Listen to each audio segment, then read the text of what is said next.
अगर आपको लगता है कि टीवी में सुधार हो सकता है तो आप टीवी को नहीं समझते हैं, बाहर से भी नहीं समझते हैं और अंदर से भी नहीं समझते हैं। जो बातें अतुल जी मैंने कही है वो किसी प्रतिक्रिया में नहीं कही है। इसमें मैं बहुत काम करता हूँ और मुझे और दूसरे एंकर का पता नहीं है, पर मैं सुबह 7 बजे से लेकर 12 बजे तक काम करता हूँ और मैं दिखा सकता हूँ। तो काम करते हुए ये मेरा अपना अनुभव है कि न्यूज़ चैनल भारत के लोकतंत्र को बर्बाद कर रहे हैं, वो बर्बाद कर चुके हैं। लोकतंत्र में लोक व्यवस्था एक चीज़ होती है और वो लोक व्यवस्था कैसे बनती है, एक जिम्मेदार सूचनाओं से। उन सब को तो कब का दफन कर दिया गया है और अब वो इस स्तर पर जा चुका है कि लोग घिर गए हैं। लोग न्यूज़ चैनलों की बनाई हुई धारणा की दीवार से बाहर निकलकर सोच नहीं पा रहे हैं। तो एक तरह से कमज़ोर लोगों को न्यूज़ चैनलों ने बनाया है। अगर आपकी वफादारी ज़रा भी भारत के डेमोक्रेसी के प्रति है तो आपको न्यूज़ चैनल नहीं देखना चाहिए। इसको लेके इमोशनल होने की कोई ज़रूरत नहीं है। मैं कोई सिनिकल बात नहीं कह रहा हूँ।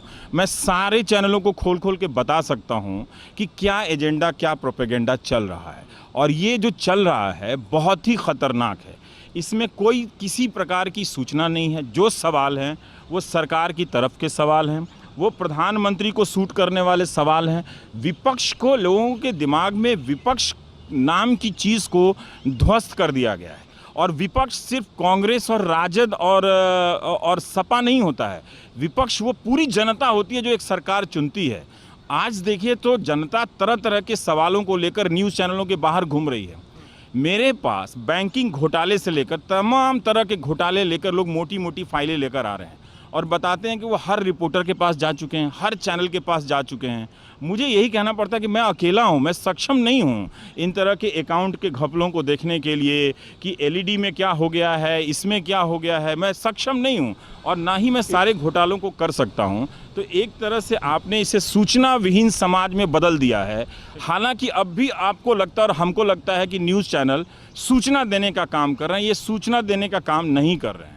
कि आप खुद टीवी में रहते हुए और ऐसा कैसे कह सकते हैं कि लोग समाचार ना देखें, समाचार मीडिया से जुड़ा होते हुए? भारत में रहते हुए बहुत सारी समस्याओं पर लिखता हूं, तो इसका मतलब नहीं मैं भारत छोड़ के फिनलैंड चला जाऊंगा, नहीं जा सकता। मैं क्या करूं?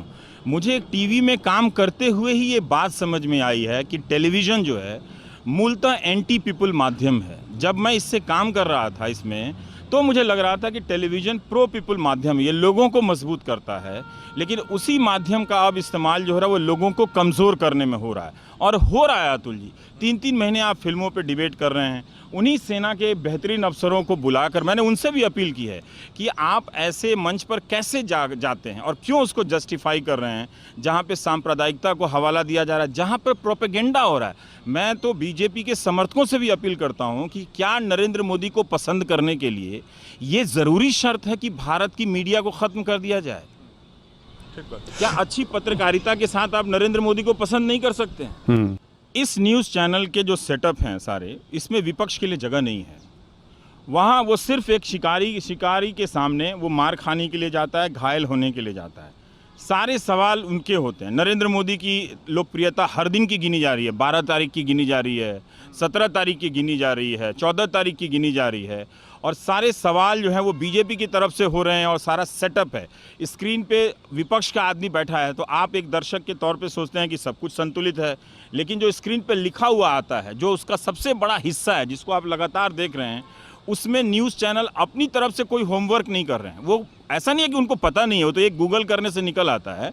वो इसलिए नहीं कर रहे हैं कि वो ये ख़तरा मोल नहीं लेना चाहते हैं, वो सब प्रवक्ता पे छोड़ रहे हैं। वो किसी सवाल को काउंटर सवाल में नहीं रखते और एक तरह से वो एक गैर बराबरी का बहस करा रहे हैं। विपक्ष इस मुगालते में है कि उसे ये न्यूज़ चैनल वाले थोड़ी सी जगह दे देंगे। 100% के 1 से 10 के स्केल में अगर आपको 1 नंबर तक, 2 नंबर तक जगह मिला गया तो मुझे लगता है कि विपक्ष को छोड़ देना चाहिए। विपक्ष के पास निश्चित रूप से आज की भारतीय जनता पार्टी की तुलना में मानव संसाधन और आर्थिक संसाधन नहीं है। बीजेपी ने इसी 5 साल में कई 100 ज़िलों में, मतलब कई ज़िलों का तो हमने ही देखा है, और नए मुख्यालय बनाए हैं। ठीक है, नए मुख्यालय बनाए हैं, तो उनके पास काफ़ी संसाधन है, कई तरह के संगठन है, विपक्ष के पास नहीं है। तो ऐसे में विपक्ष के पास भी सत्ता पक्ष की तरह पूर्व में अर्जित की गई बहुत सारी अनैतिकताएं हैं, अपराध कर्म है, पाप भी हैं, है ना। तो उनके पास अगर लोकतंत्र को बचाना उनको लगता है तो उनको एक नैतिक बल दिखाना पड़ेगा। और नैतिक बल कहाँ आएगा? जब आपके पास संसाधन नहीं हैं। जिस तरह से आप वैष्णो देवी जाते हैं चलने के लिए, तो अगर आपने वो फिल्म देखी होगी अवतार का, तो अगर आपको नैतिकता हासिल करनी है तो जूता उतार के पैदल चलना पड़ता है। जब तक आप जूता उतार के पैदल नहीं चलेंगे और आपके पाँव से खून नहीं बहेगा, तब तक मुझे यकीन नहीं होगा कि विपक्ष वाकई में इस लोकतंत्र में गिरती हुई संस्थाओं के, जिसका सबसे फ्रंटल चेहरा मीडिया है, उसको लेकर गंभीर है। वो बताए कि वो जो 5-5 हज़ार करोड़ जो विज्ञापनों में गए हैं वो किसको गए हैं। क्या उन विज्ञापनों को देने के लिए ऐसा प्रेफरेंस तय किया गया कि एक आदमी को नहीं देना है, जो हमसे सवाल करता है एक आदमी को देना है? इसकी नीति क्या है उसके बारे में? वो क्या कहीं ऐसा तो नहीं कि वो भी आके इन विज्ञापनों के ज़रिए कंट्रोल करेगा मीडिया को? वो भी बताए। हम ये रिकग्नाइज़ करते हैं कि आपने पहले भी इस तरह के काम किए हैं, लेकिन ये स्केल बहुत बड़ा है, बहुत बड़ा है। मैंने आज जनता को चोक कर दिया है न्यूज़ चैनलों ने। इतना ज़्यादा एंटी पीपल मीडियम मैंने अपने लाइफ में नहीं देखा। मैं डर गया हूँ इस न्यूज़ चैनलों से। इसीलिए ये जोखिम की बात है, मैं भी जोखिम उठा रहा हूँ कि लोग हंस रहे हैं। वो जो हमारे साथ, आपने सही कहा कि वो हंस रहे हैं, वो हंस इसलिए रहे हैं कि वो एक गलत मंच पर खड़े हैं। उनको मालूम है कि वो किसकी तरफ से दलाली हो रही है, उनको मालूम है कि किसकी तरफ से प्रोपेगेंडा के लिए मजबूर किए जा रहे हैं। तो उनको लगता है कि सब चुप हो गए तो ये एक आदमी क्यों बोल रहा है, छोड़ दूंगा, मैं नहीं बोलूँगा।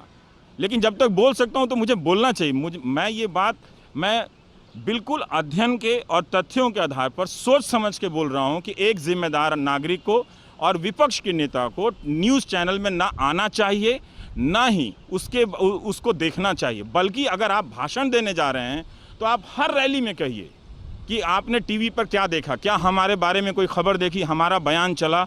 मीडिया ने इस तरह से पहले विपक्ष को गायब कर दिया है। एक दिन आप जनता को भी गायब कर देगा। वो आपको तभी दिखाएगा कि जब आप मोदी कर रहे होंगे। वो आपको तब नहीं दिखाएगा जब आप नहीं आते हैं मोदी की सभा में। पटना की सभा में अगर आप नहीं आए तो जनता नहीं आके भी अपनी उपस्थिति दर्ज कराती है। हाँ, लेकिन अब उस मीडिया में ताकत नहीं बचा कि नहीं कि वो हम दिखा दें कि भाई आपकी रैली एक फ्लॉप हो गई है, जितना आप इतना खर्च कर रहे हैं। उसमें ताकत नहीं कि आप 100 सभाएं कर रहे हैं तो ये पैसा कहाँ से आ रहा है, कौन दे रहा है, ये सवाल पर उनके फर्जी तरीके से स्कूलों का आप उद्घाटन करके गए हमारे प्रधानमंत्री ने गाजियाबाद में, जो स्कूल चलता नहीं है। ये सवाल पूछने की ताकत मीडिया जब खो दिया है तो जनता को उस मीडिया को छोड़ देना चाहिए और विपक्ष को भी छोड़ देना चाहिए।